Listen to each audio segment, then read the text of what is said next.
On Insurance Digest, we're taking the seal of Education Endowment and Compulsory Insurance Group Life. Well, my guest is no stranger to the microphone. He's been here severally, and he's going to be letting us in on how we can understand all of this. I'm talking about Akinjide Orimolade, who is the Managing Director, Chief Executive, Stanbic IBTC Insurance, and he's right here with us in the studios. He's also member, Governing Council for the Nigerian Insurers Association. Mr. Orimolade, it's nice to have you back in the studios. Good morning. Good morning, Mr. Victor Terry. It's good to be here, and good morning, our listeners. Great. So I know that you've been part of this advocacy crusade for quite a while now. The last time you were here was sometime in May 2024. So how would you assess the insurance industry as it stands today? Right, great. I would say since May 2024, that's over a year ago, there has been tremendous changes within the insurance industry. There was the new Insurance Industry Reforms Act 2025 right. that was just passed. I would say kudos to our president, the members of the Senate, and also the House of Reps, and also our regulator NICOM that was able to fast track in terms of the way the bill came into light. And I will say again, in terms of all the various insurance bodies, the NIA, the CIN, the Inland, the NCRB, right. They were very, we worked together. Very instrumental. Exactly, and then we made sure that, the bill came into light. Which is very, very good. So, but let's just touch a bit on that reforms, the Nigerian Insurance Industry Reforms Act. Of what significance is this law really, and what changes will this bring to the industry? Fantastic. I think one of the major highlights of this Reforms Act, it's the protection of the policyholders. Because whether we like it or not, the policyholders are very germane in terms of the growth of the industry. We realize that, policyholders in terms of their claim settlement, it's something that it's very, we take seriously in the market. Okay. So, with this reform Act right now, it has kind of a way protect the policyholders. We set aside 0.25% of our gross premium income. So in case, if any of the insurance companies, if they have issues, not meeting up with their obligations, right. With this fund, it can be able to address, the claims of the policyholders. That would be very good. So you're saying that if any insurance company liquidates, for instance, this kind of fund can help out? Correct. That's it. Then apart from that, in terms of the penetration too, because we realize that, the contribution of the insurance industry to the GDP is still less than 1%. And I think one of the things that this act was able to address, it's in terms of the compulsory insurances. So we have lots of compulsory insurances under the general arm of the business, and also the life aspect of the business. All right. And then our regulator right now, they are empowered, unlike before, in terms of these compulsory insurances, there's enforcement. So meaning that if you are not, taking up all these insurances, the regulator can come hard on you. Exactly. So there's a level of enforcement. Correct. That's it. And that sounds pretty nice. So that's going to be a game changer for the industry. That's what it means. Correct. Let's now dive into the subject of discourse this morning, Mr. Orimolade. What is an endowment policy when talking insurance? Yeah, fantastic. With the term endowment, it offers two benefits. There's the protection, and also there's the compulsory savings. Okay, so more or less protection and investment. And investment, exactly. And, whether we like it or not, when you look at the demographics of this country, either the lower end of the pyramid, the middle, and also the high end of the pyramid, we want a situation whereby we can save, in case maybe we want to meet any obligations in the future, and once you make that compulsory savings, once it gets to the period that you're meant to collect your money, with the accumulated interest, the insurance company will pay you.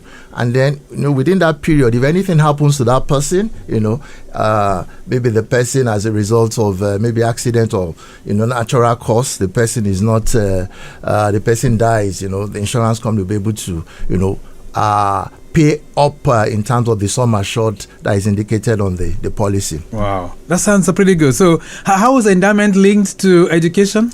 Okay, fantastic. I think in answering that, let me just give a scenario, and it's something that I think the insuring public should be able to take a cue from. Okay. There used to be someone, along the line, Okay. He died. I mean, she died, and a lady, exactly. Okay. And then the sister, that very close to this deceased sister, deceased person, exactly. She had a son, and invariably the sister now said, "Oh, how would she be able to cater for, in terms of the education of this son, which is now the nephew, right? Thinking about payment of the school fees, the school uniform, and all the things that has to be associated with the upbringing of the nephew, right? But unknowingly to the sister, she didn't know that the disease already had an education endowment in place. And that was the game changer. Wow. The insurance person came to the house and said, "Oh, look, your sister already bought, this policy." So with that policy, invariably in terms of the education of the nephew, right. That was guaranteed. It was guaranteed. So the nephew that had, the ambition of becoming an engineer, right from the secondary school to the university education, the insurance company just paid off. Wow. So that's the essence of education endowment. And it touches every life, every citizen within our country. Either maybe an artisan, either you in the formal sector, either you are maybe in the public sector. I will encourage people to be able to buy this product because it's something that, planning for the education of your children, and then when you are no longer available, definitely the insurance company can be able to step in. All right, so it helps for students, it helps for institutions as well? Correct. So how does it work really? Because people that are listening to us now will be wondering, okay, education endowment, how can I tap into it? Is it like the normal insurance, we do that, we do make the payment every year and all of that? How does it work? Okay, right. I'll say most secondary schools right now, especially maybe the private secondary schools, part of what they have in their tuition fees, they have more like an insurance, and that insurance is more like the education, endowment. And how does it really help? With these schools, invariably, what they have at the back of their mind is that even if the parents are no longer, available, to be able to finance the education of these children, the funds keeps on coming in. So for that school, in terms of the building of the infrastructure, it won't stop. The infrastructure will still be there, and then they can improve, And then right now that we are talking about, technology, invariably these are things that, these funds, they come in, and then, these schools, they won't think twice. They know that in terms of, upgrading the standard of the education, within that particular, school, they can continue to, upgrade that standard. So it's something that, with institutions, not just secondary school, even universities, because there are some universities that you go and talk to and they will say, "Oh, fantastic, why not let's buy into this?" Because they know that in terms of the education of the students that are there, it's something that it won't stop. Okay, even if something happens to the parents, right? So it is meant for save now and then benefit in future, right? Correct. Or is it save now and I benefit now? No, you save now, then based on the term that is involved, you understand? The term that is involved, if you save, you say, okay, you have a policy right now in terms of the education endowment, the minimum period is 5 and the maximum, depending on insurance companies, up to maybe like 20 years or so.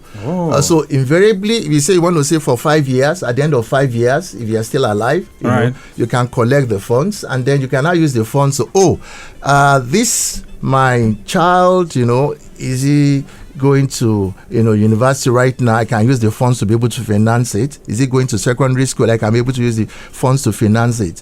And then, life is full of uncertainty. That's right. If something happens, before, the 5 years, invariably the insurance company will be able to pay. Take it up. Exactly. And then the education of the children or the child will still continue. All right. So, Mr. Rimalade, what I also want to know now, so for parents that are listening to you right now, they have a child in secondary school, let's say GS1. Okay. So, can that fund, if it picks up a 5-year duration, is it for the secondary school, or will it be for the university if it stays for 5 years? Okay, correct. What I just want to say in respect of that is a child that is in GSS 1, right? Mm-hmm. And it takes up a 5 years. You know that definitely the person will do up to GSS 3 and also SS 3. That's right. So that's like 6. Right. So invariably, if that parent, does like 5 years, mm-hmm. so that means at SS 2, the parents will be able to collect, in terms of whatever they've paid, okay, with the bonus that will be applied to it. Exactly. So at the end of the 5 years, the parents will collect that money and then be able to use it to finance the university. At the 6 exactly up to the university education. That's it. Okay. So that's the way it works. Exactly. So it's a minimum of 5 years, right? Yeah, minimum of 5 years. And maximum it could be like. Most insurance companies 20 years, but I'm sure that maybe some they might do up to more than 20, but it's 5 to 20 years. So let's talk about the premium then. So what premium can be payable? What kind of premium can be suitable for this kind of insurance policy? Okay, great. The way we've been able to identify it, because we want to cover the whole spectrum of the pyramid, Right. So it can address the lower end, the middle end, and also the high end. So in terms of the premium payments, depending on the capacity of the parent, that's number one. Then number two, depending on the age, because age too comes into factor. And then depending on the plan that the parent has for the child. So as rightly said, a parent that wants to start when the child is GSS 1 and wants to do maybe like 10 years, that, maybe from that up to university education. If the person wants to do maybe like 5 years, maybe from that up to, end of the secondary school. Right. But the beauty about this, like I said, is that, it's something that you can use. I mean, I know that some parents, they use it even on the 18th birthday or the 21st birthday of the child and say, oh, yes, this is the money I've been able to save, in terms of, your education. And I'm still alive. So this money, I'll just put it into your account. I can imagine on the 18th birthday of the child or the 21st. Wow. And the child sees, that's a big an surprise. alert. Exactly. You say, oh, fantastic. This parent, I mean, you love me so much. All right. So let's look at that premium now. And I need to put it in perspective. So, can I do a one-off payment premium kind of a thing for the next 5 years or 10 years? Is it possible, or it has to be year in, year out? Okay, the way the premium is done, depending, you can do monthly. Okay. You can do quarterly. You can do half yearly, and you can do yearly, and then you can do the one-off payments, okay, depending on the person's capacity. So it's possible? Exactly. All right. So now, for those that are listening to us, they'd like to have a clearer understanding. So let's assume that the cost that will take my daughter through university, or perhaps my son through university, is 10 million naira. Okay? How much premium will I pay? Am I going to be paying 10 million naira to an insurance group company? Okay, fantastic. As Riley said, you already have a picture of, in terms of what the education of the child will cost, which is 10 million. And then we'll look at, what is your age right now? And then at the same time, too, how much can you afford? Do you want to be paying the premium on a monthly basis, or you want to be paying it on a quarterly or a half yearly or a yearly basis? Or if it's someone that is very buoyant, you just say,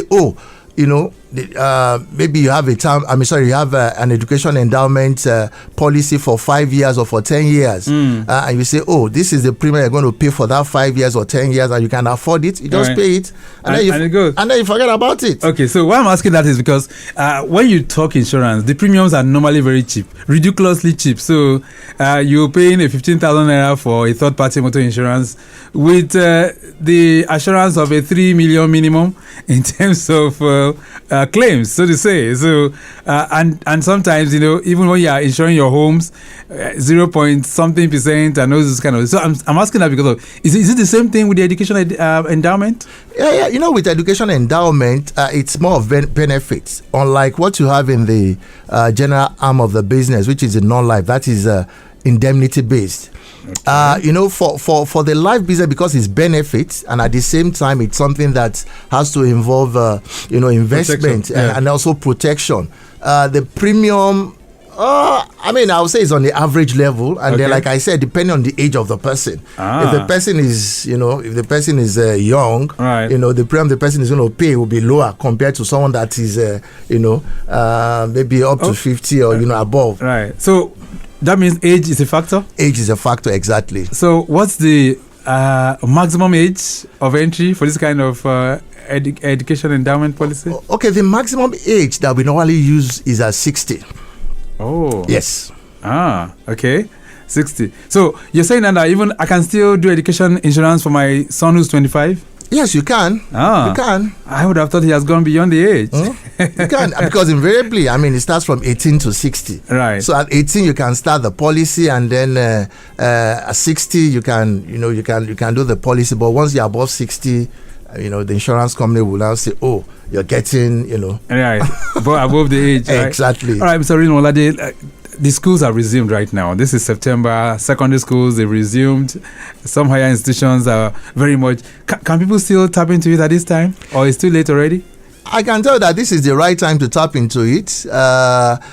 For most insurance companies, including ourselves, when the school resumed, it was just an opportunity for us to, go to all those schools and, tell them about the benefits of taking up education endowment. And like I mentioned, if most schools that they are aware of this product, what they do is that in terms of their tuition fees, it's part of what they put as the tuition fees, before the school resumes, which is a good product for the parents. Okay, all right then. So we're serving you 2-in-1 this morning. We've touched base with education endowment policy.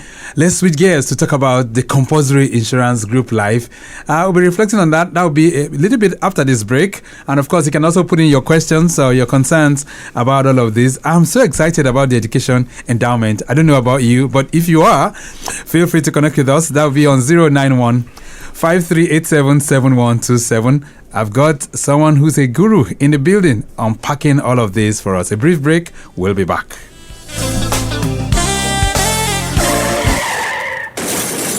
Mr. Man! Oh, see what you have done now! You have damaged my car! I'm sorry. I'm so sorry. I hope you have a good motor insurance. Yes, I have a third-party motor insurance that will take care of all the repairs. In fact, the benefits of third-party motor insurance have increased. First, the limit to claims for damages to third-party vehicles has been increased. Secondly, when you get your third-party motor insurance, you automatically get an ECOWAS Brown card, which means your vehicle now has insurance cover across all West African countries. And if ever it is liable on Nigerian roads for damages to a vehicle from any West African country, the premium to be paid for third-party motor insurance for private car owners, it increased from 5,000 naira to 15,000 naira to enable insurers adequately bear the cost of repairs whenever the need arises. Buy your motor insurance. Please log on to www.niip.ng or visit any licensed insurance company today. This is a public enlightenment message from the Nigeria Insurers Association, NIA.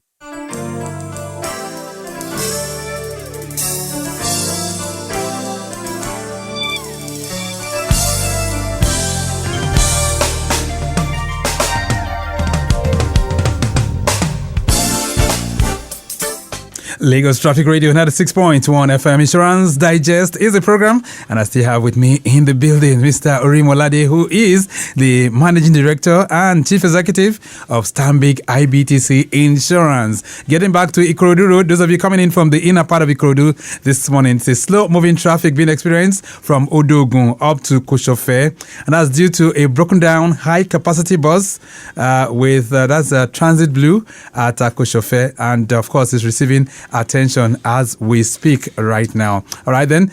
We did tell you that within the inner Marina Corridor Leventis in what CMS up to State House is a slow-moving traffic at this time.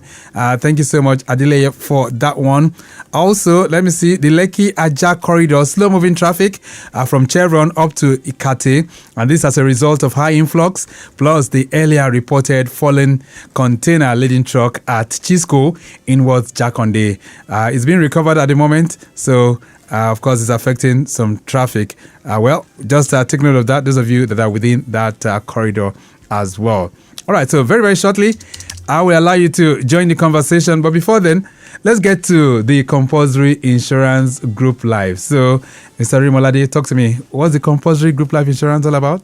Thank you very much, Mr. Victor. All right. Hello, good morning. Just a second. Let's take this call. Hello there. Good morning.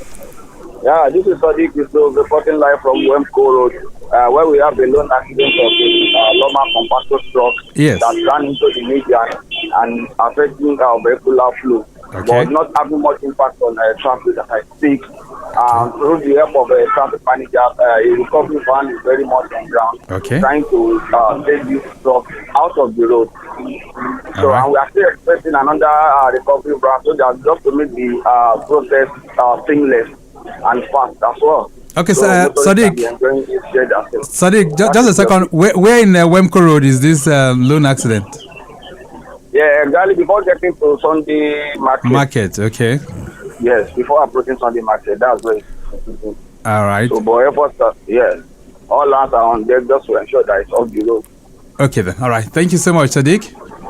A pleasure. Sadiq Yusuf is our live motorbike reporter, and of course, he's been able to comb that corridor just to let you in on that broken down PSP compactor truck. It's receiving attention. By the way, those of you coming in from the Penn Cinema flyover, you might be having it slow by the time you approach Wemco Road. Take note of that. All right, so we're just about touching base with the Compulsory Group Life. Talk to me. What's it about? Thank you very much.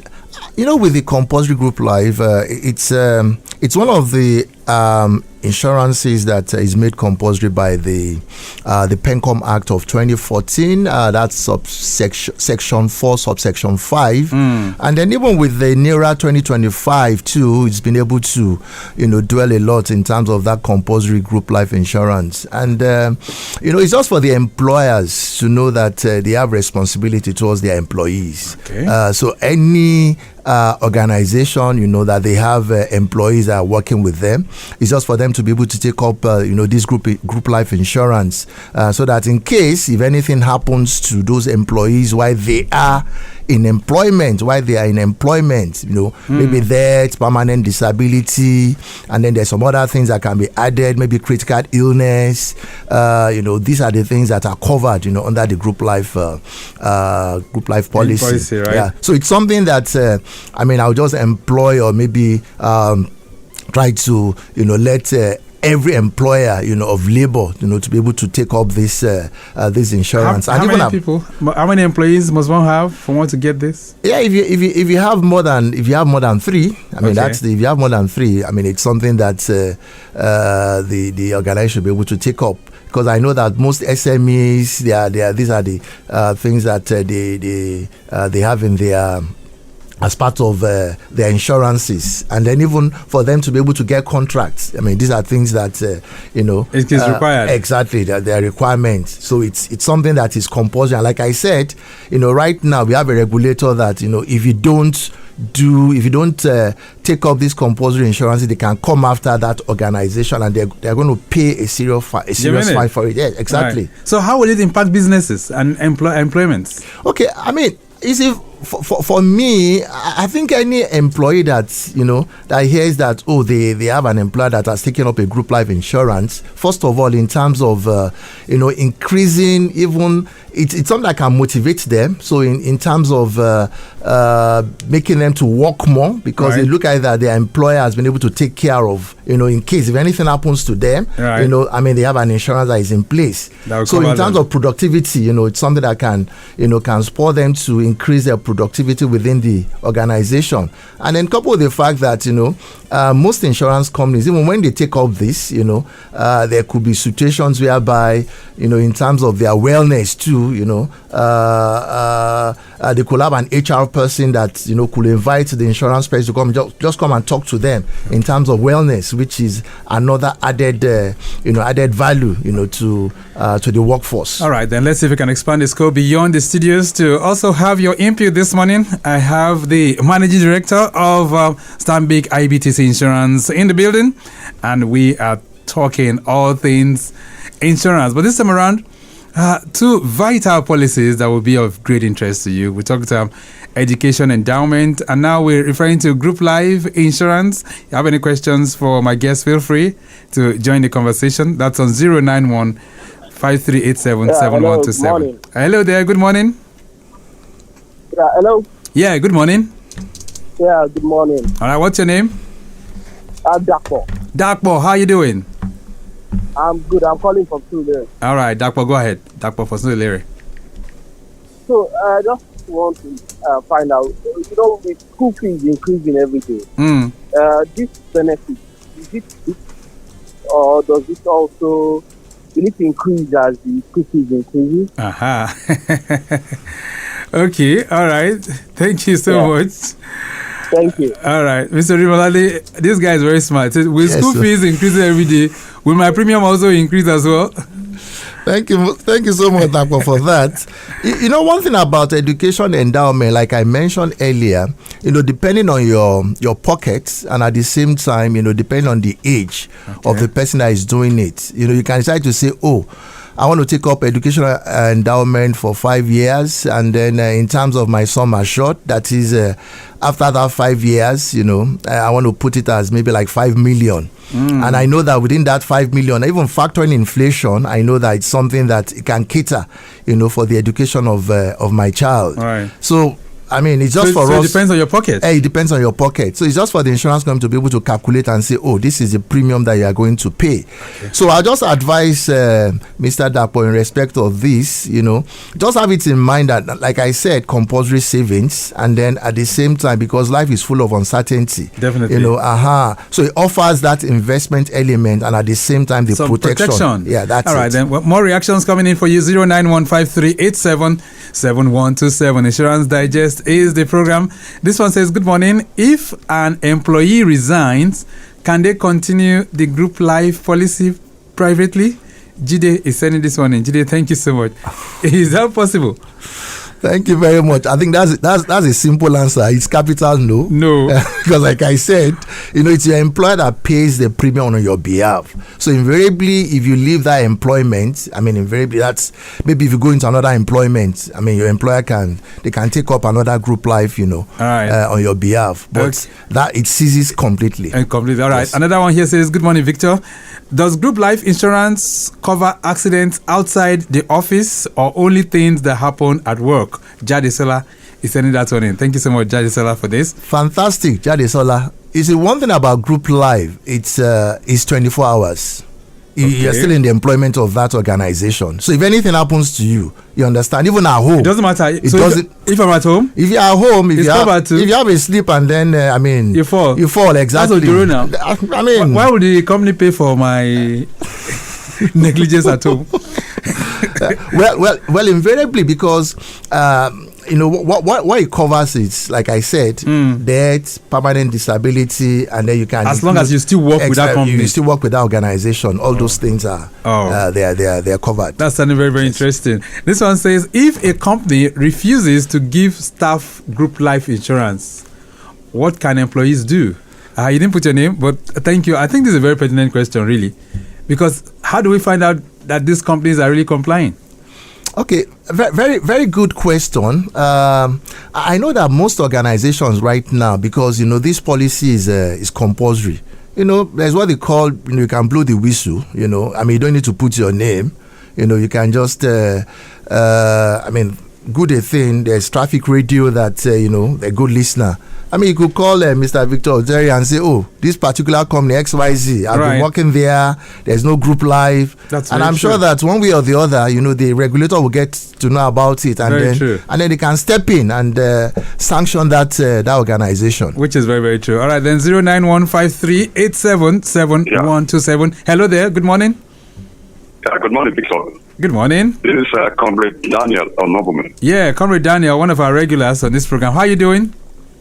I'm good, and you? Very good too. I'm sure you know Mr. Orimolade, right? Yes, I think somehow I've seen him, but I've not spoken only. All right. So what's your question?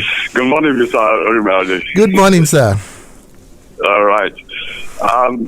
Thanks for coming out to this program and educating us and taking us to the classroom in the area of group life insurance and children educational plan. All right. Thank you, Then sir. my idea is on the group life insurance. Okay.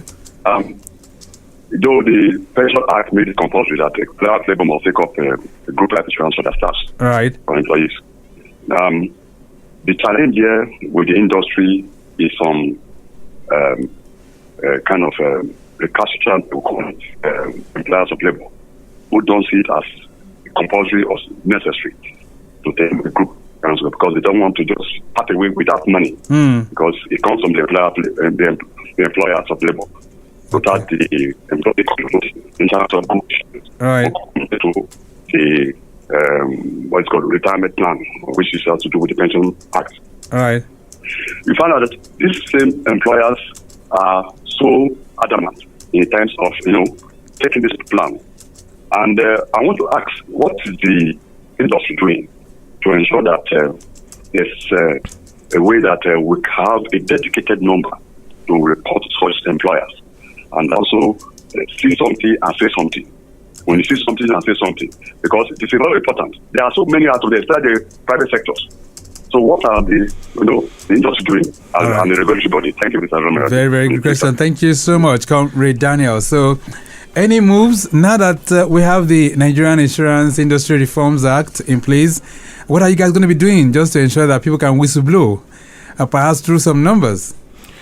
Yeah, thank you very much, sir, for that. I don't see any reason why employers will not take up this policy. But I won't say that. In terms of what the NIA, which is the Nigerian Insurance Association, in terms of what they are doing right now, and it's something you can easily access their website, and they have a particular email, and they will have numbers too. They have numbers, exactly. So employees that they see that their employers are not taking up this policy, they can always send mails, or like I said, they can blow whistle and let NIA be aware. And if NIA is aware, it's just for NIA now to inform the insurance companies, and then there are some insurance companies too that in terms of their numbers, they are easily accessible, and even their website that employees can send this message to. And then once those insurance companies or the NI, once they get wind of this, is just to inform the regulator. And like I said, there are penalties, and those penalties, they are very heavy. Right. You that you are not taking up a group life insurance, for your staff, the annual salary of, the members, that is what you are going to pay. Okay. Which is very heavy.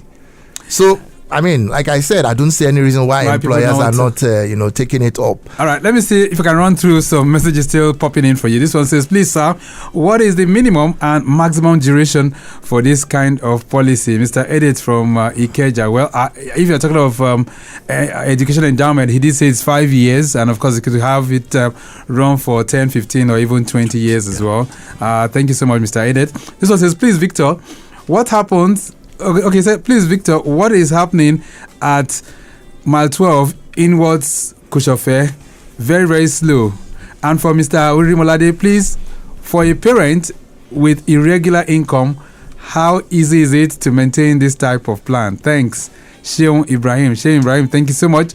I can tell you that inwards Koshofe, we have a broken down high capacity bus there, and we've been talking about that. I don't know if you're just tuning in. But for a parent who has a regular income, quickly. Okay, thank you very much, Mr. Sheon, for that. Within the insurance industry, you have those that are in the formal sector, those that are in the informal sector. What we always encourage, parents to do, if you don't have a regular income, invariably, in terms of the premium, you can pay monthly, you can pay quarterly, you can pay half yearly, you can pay yearly, and you can pay at once. There's some organizations, there's some businesses that in terms of maybe the income you will make in a year, by the time you calculate the premium, you say, oh, yes, I can afford to pay this thing in a year.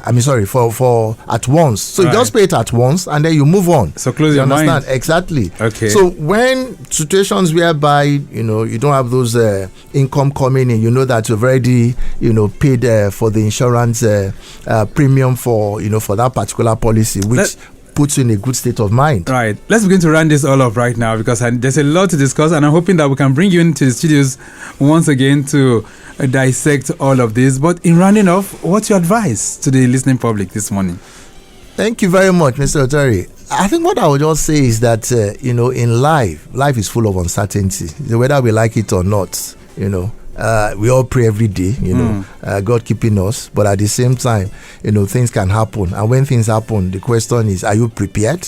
That's true. So it's just for you to be able to plan your house, and then when you plan your home very well by taking up insurance, and then what do we value most in life? Right. I know that most parents, they will value the education of their children, which is very key, so and at the same time too, they value their own lives, and then they value the assets. Right. And then what comes into context is, are all these things protected? And then in terms of the premium that you pay, like I said, it's something that is very flexible. If you don't have too much money on you, you can say, you choose a monthly. If you have a lot of money, you can pay at once. You forget about it. Okay, then we'll leave it at that for now because of time constraints. Let me say a very big thank you to you for making it through to the studios this morning.